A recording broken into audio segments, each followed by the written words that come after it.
Hey everyone, how's it going? It's MyTyme. This is MyNBA2k16, and I sound a little bit depressed because I'd been doing this video to be released, and it's all changed now because my plans have changed. So I just clicked the delete button, got rid of it, and I'm starting again.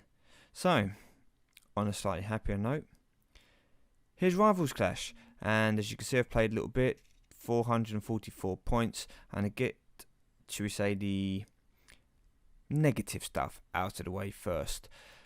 No matter what I do, whatever team I've tried, I'm literally struggling to win plus fives. Now, I mean, here, if I'm going to play a plus fives in my tier, 16,000, you know, it's just ridiculous. So I've been sticking pretty much to plus threes and doing a few plus fives in between.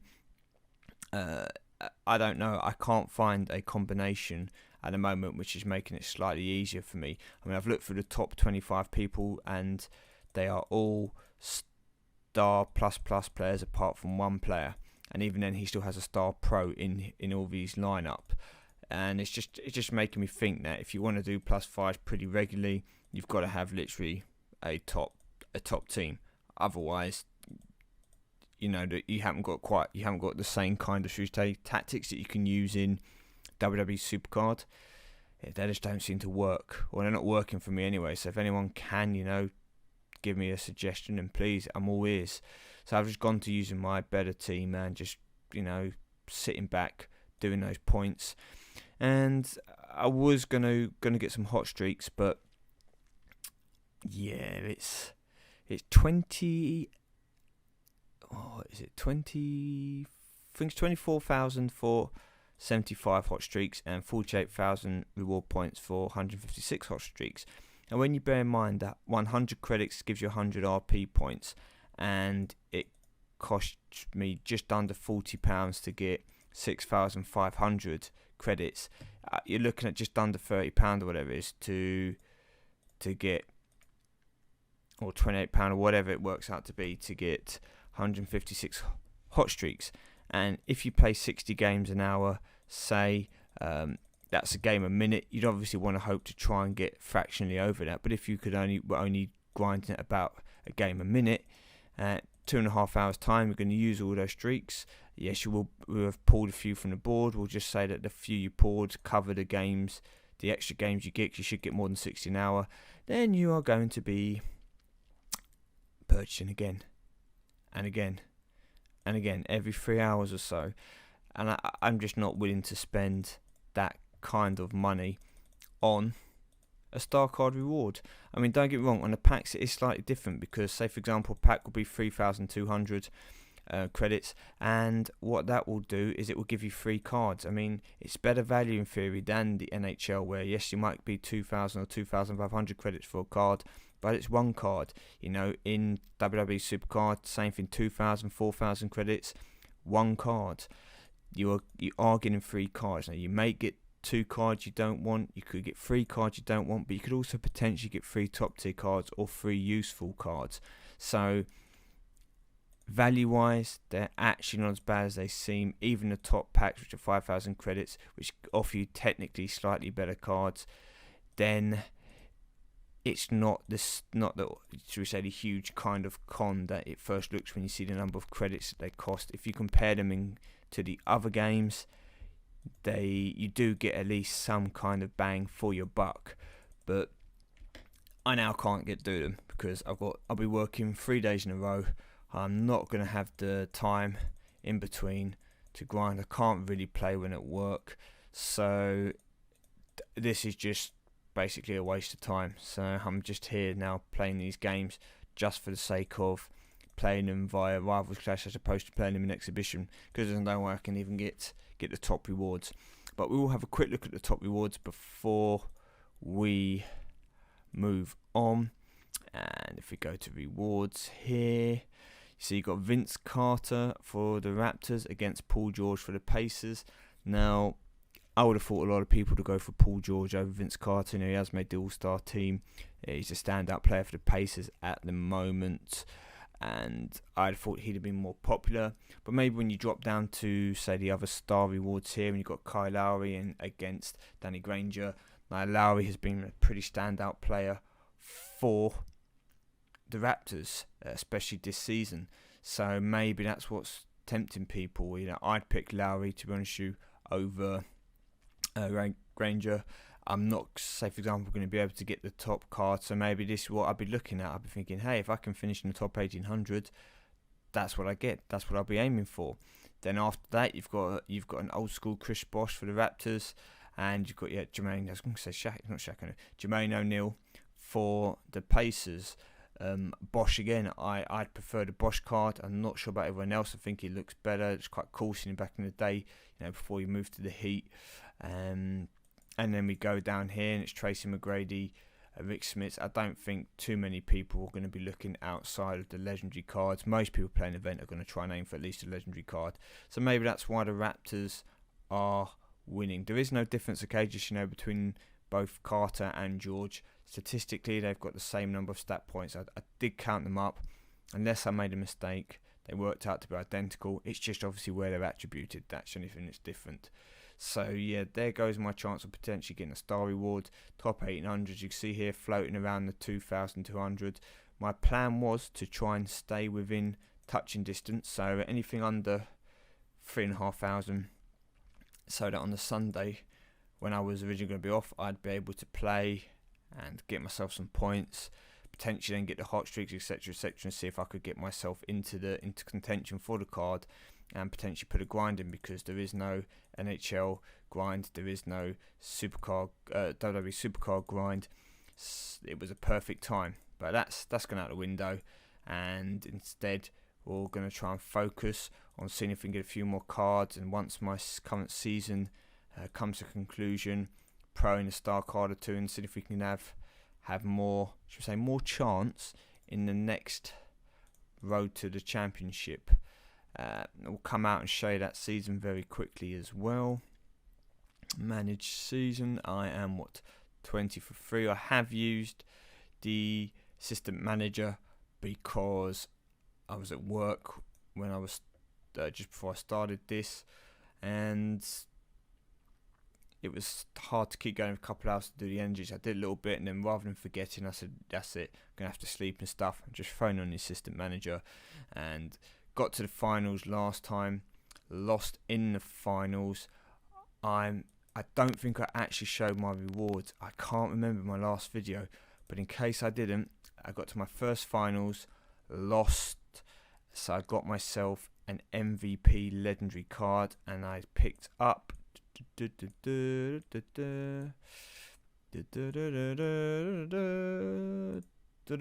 Allen Iverson. Okay, so that was my reward for the final loss.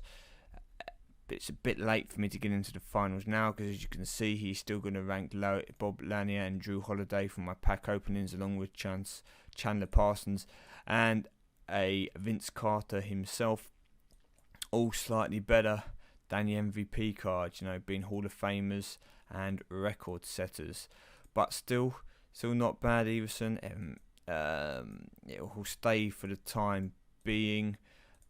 You can't sell him on the auction house. I'll probably get about 50 RP if I sell him. Oops, we did not want to click that.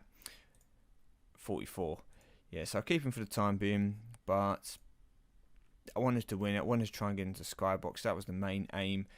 Oh well, another season going now. I don't know where I am in the standings.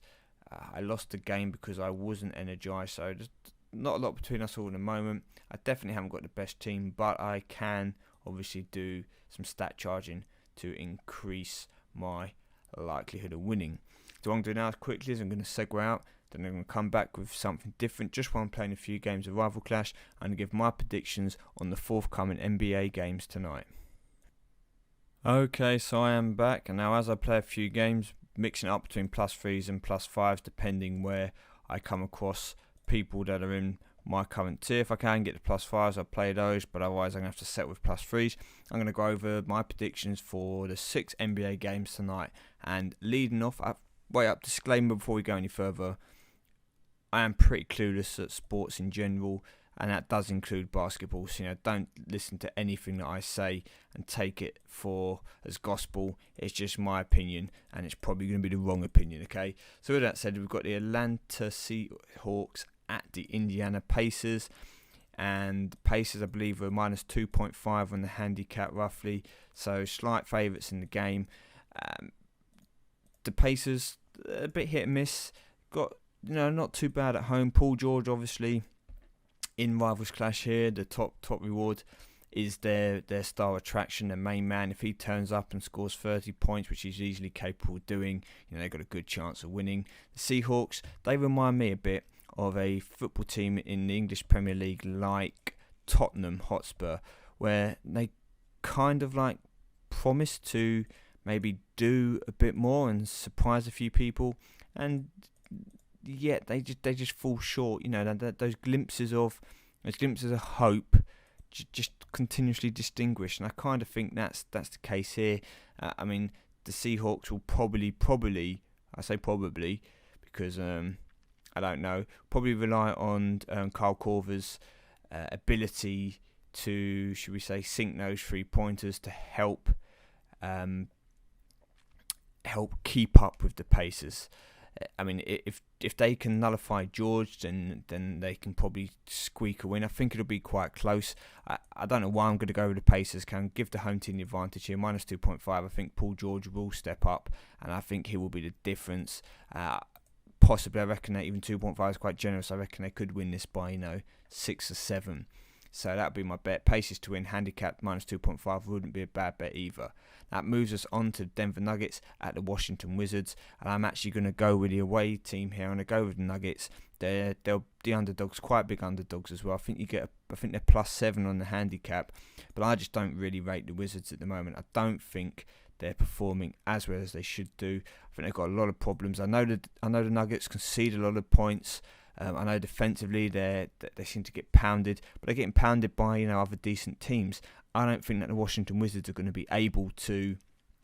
I don't think the Wizards are going to be able to exploit them as badly as other teams have. And the Nuggets are still getting some half decent scores themselves in these games. They just can't stop the opponents. If they were better defensively, then I think they would have a better record than they do now. They just unfortunately concede too many points. Looking at the Wizards, they do have a little bit of problems themselves. I think Bill or Bradley Bill is still unavailable. I'm not 100% sure. He had a bit of a problem, I think, in the last game. I'm not too sure if he's actually going to make it or not. Don't know about team news, but if he's missing, that'll be another, should we say, blow to the Wizards. So I'm actually going to say they're +7 Nuggets. I think they'll lose by less than 7. I'm even going to put my neck out and say they'll actually win the game outright. With that said, it moves us on to New York Knicks versus Toronto Raptors, and there should be Carmelo Anthony versus Kyle Lowry. We've seen Kyle as a card in the Rivals Clash. Oh wait. Oh no, sorry, it won't be. Anthony's out injured, Lowry's out injured. Okay, that's the big news from this game. Both players set to miss out or potentially miss out anyway. I don't think the New York Knicks will win without Anthony.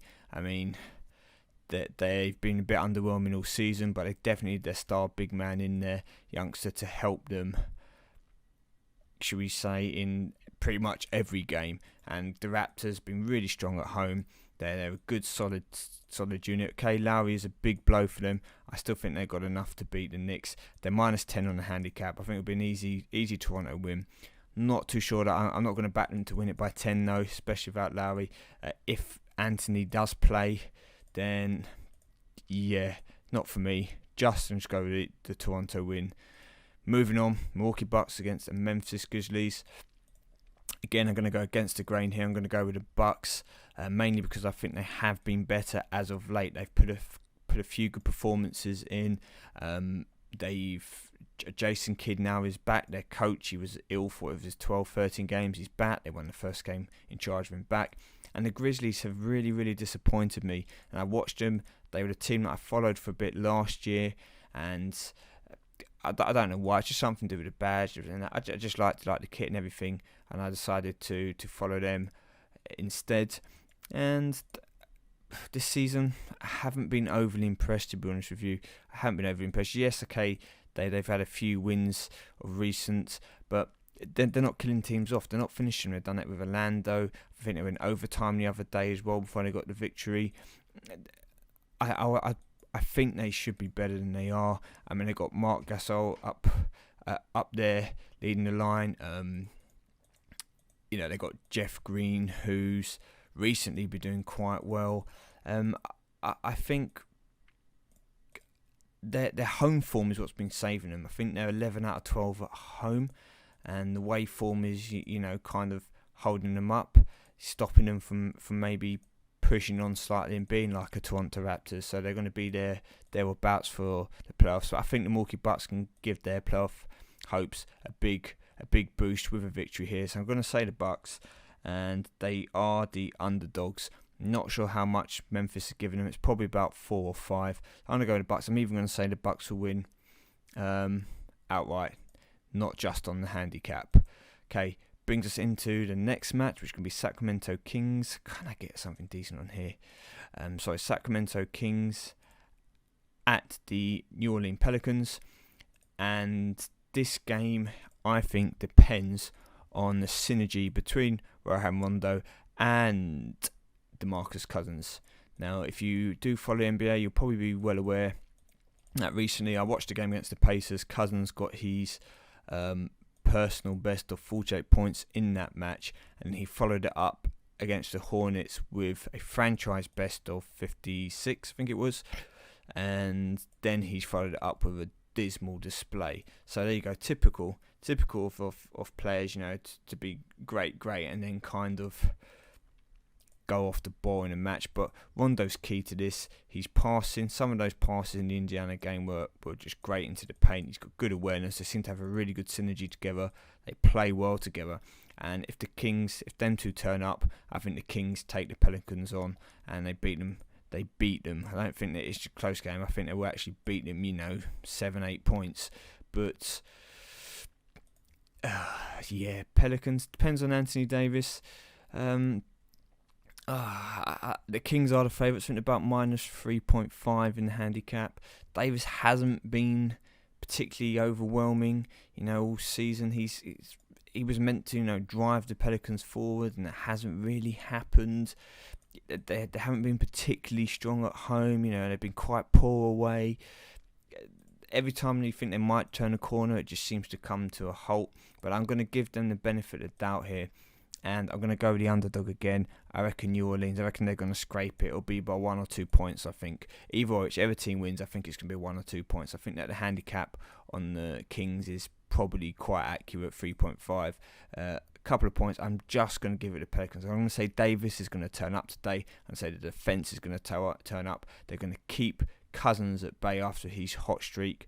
And they're going to just about win this. And that'll bring us into the last game, which is going to be the Chicago Bulls at the Los Angeles Lakers. And we've got two teams here which are kind of struggling for form. The Lakers are just diabolical. It's not going to be long before they are the worst team in the league, with the 76ers finally managing to pick up some points. It's like all those youngsters are beginning to play a bit better, and they, they're still going to lose a lot of games, but they're at least putting up a fight in some of the games against the teams which are just above them. And I reckon that the Lakers are in trouble here. I can't see them winning at home against the Chicago Bulls, although the Chicago Bulls have been poor of recent. A lot of that is to do with their injury problems. I mean, Derrick Rose came off in the last game towards the end with a complaint with an injury. They're already missing Joakim Noah, who broke, what was it? He something to do with his face, or I can't remember what it was anyway, but something happened. He's pretty much out for the rest of the season, so that's a big loss for them. They've still got Mike Dunleavy out, and who was Nikola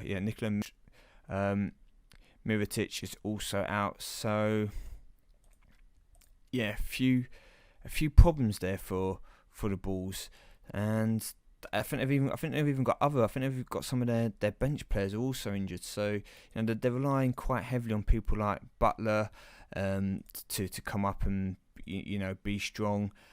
They really want Rose to be fit. They want Rose to be fit for this game if he can play through. I don't know how bad this injury is, and I just think it's going to be yeah, every time I think Chicago are going to do well, they seem to let me down. So I don't know how they can lose this game. They can't lose this game. They're heavy favourites. What do I think about the actual like, should we say, handicap? I don't think the Chicago Bulls will kill them, to be honest with you. I don't think it'll be like a 12 point game. I do think they'll win. I think they'll win by like 6 or 7. That's going to be my bet. So I'd probably give the handicap a miss. I'm not sure what the Bulls are at, but they've got to probably be close to double figures anyway to win this, and I don't think that's a sure bet with the way that they can play with these injuries. So I will say the Bulls will win, probably about 6 or 7. And that is going to be it for me. We'll finish this game up. So I'll see afterwards, see how many of those predictions I kind of get right. Probably get none. If I do, then for any future videos, if I decide to do this, you do exactly the opposite to what I say, and you're going to be quids in. If I do happen to get 1 result or 2 results luckily right, then just to ignore me and not listen to me, because I clearly am clueless. I'm not even going to pretend that I'm going to get all 6 right, so yeah, we'll just give that a miss, especially picking a few outsiders. But hey, stranger things have happened. So thank you very much for watching anyway. I've been MyTyme, and I will see you all soon.